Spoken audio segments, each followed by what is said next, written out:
नमस्कार दोस्तों, आप सभी का स्वागत है हमारी एक नई वीडियो में। और मैं हूं आपका प्रिय मित्र अमित और आप देख रहे हैं हमारा YouTube channel yours DF agriculture. यहां पे हम खेती से संबंधित आपको जानकारी प्रदान करते आ रहे हैं, जैसा कि आपको पता ही है। और उसी तरह आज भी हम अपने एक दूसरे प्लॉट यानी कि खेत पर आ चुके हैं, जहां पे हमने गेहूं की खेती की है। और इस गेहूं की खेती में शिवालिका भी अब लगा दी गई है। तो आज इस खेती के बारे में हम आपको जानकारी देंगे और जो भी आपके क्वेश्चन है आप कमेंट के माध्यम से हमें पूछ सकते हैं। हम आपके कमेंट का जो रिप्लाई है वो जल्द ही देने का प्रयास करेंगे। गेहूं की फसल के साथ साथ मिंट फार्मिंग करना एक मल्टी क्रॉपिंग सिस्टम है। मल्टी क्रॉपिंग सिस्टम हम उसे बोलते हैं जब हम एक ही खेत में एक ही टाइम 2 या 2 से अधिक फसलों को उगाते हैं। मल्टी क्रॉपिंग के सिस्टम को अपनाने का मुख्य उद्देश्य लागत को कम करना और प्रोडक्टिविटी यानी कि उत्पादन को बढ़ाना है। हमने इस खेत में गेहूं और शिवालिका की खेती की है।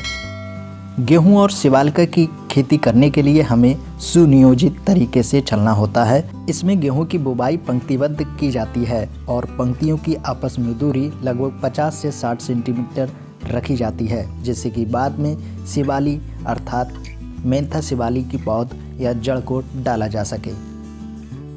जब हमारा गेहूं 1 से 1.5 महीने का हो जाता है तो बीच में छूटी हुई जगह में हम दूसरी खेती करने के लिए तैयारी करते हैं।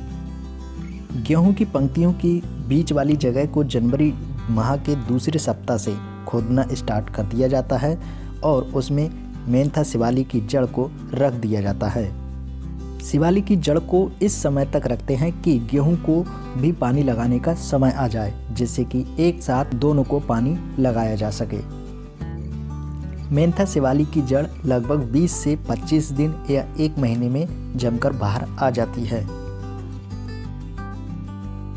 और इस दौरान भी हमें कोई पानी की आवश्यकता नहीं होती है, परंतु कुछ दिन बाद हमें इसमें निराई गुड़ाई की आवश्यकता पड़ सकती है। ये आपके खेत में खरपतवार होने की संभावना पर निर्भर करता है।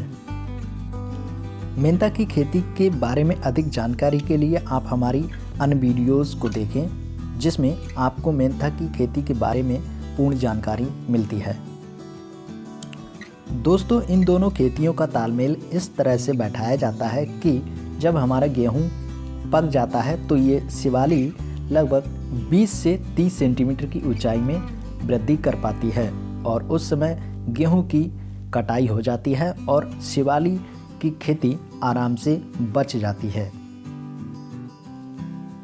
गेहूं की कटाई होने के बाद हमें शिवाली की खेती को तुरंत पानी लगाना होता है। अब हमारी केवल शिवाली की खेती ही बचती है। दोस्तों, इस तरीके से हमारी दूसरी खेती यानी कि शिवाली की खेती लगभग जून माह तक कट जाती है और इसमें धान की खेती भी आराम से की जा सकती है।